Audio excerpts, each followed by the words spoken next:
naka-ready na yung ating melt para sa ating mashed potato. And then yung mga gulay natin para sa chicken. Ayan yung butter natin sa mashed potato. Yan.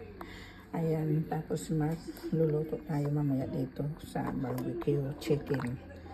And ito naman yung tinola natin. Ayan, naka-ready na yung manok, yung luya, sibuyas at saka bawang. Tsaka may tanglad na rin ako dyan sa gulay. Ayan, tanglad. Ayan guys, naka-ready na yung ating kalan kasi magluluto tayo ng mashed potato.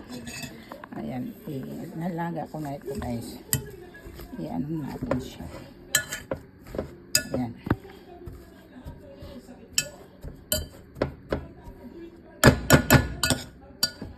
Ayan siya guys. Ang ating mashed potato.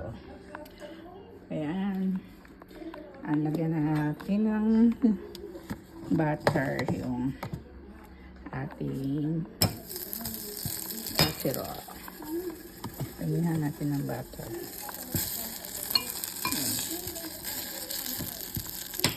Butter lang guys.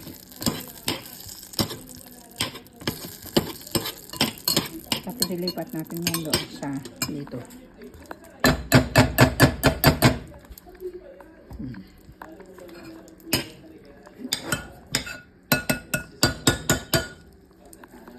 Pag na yan guys, pwede na yan.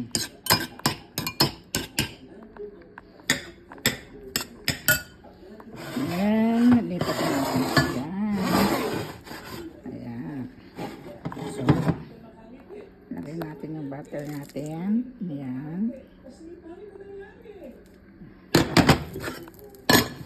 Then, lagyan natin ng asin.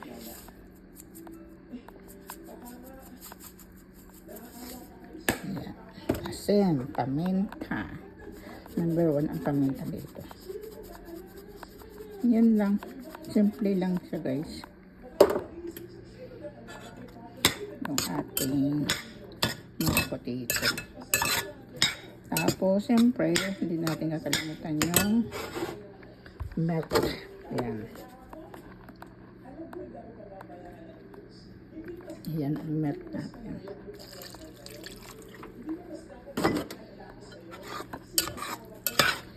So, antayin natin siyang matuyo.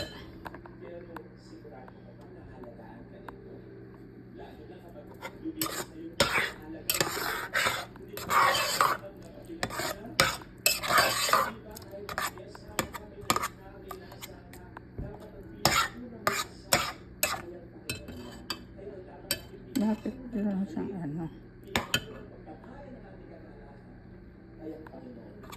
Ayun pala.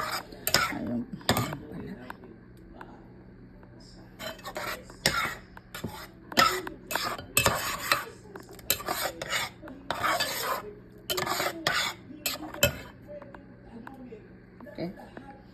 Ayan na, mashed potato natin guys. Ito na lang natin siya matuyo.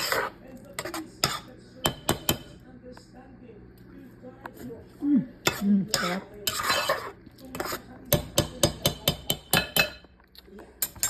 Sarap na siya, masarap. Okay, bye.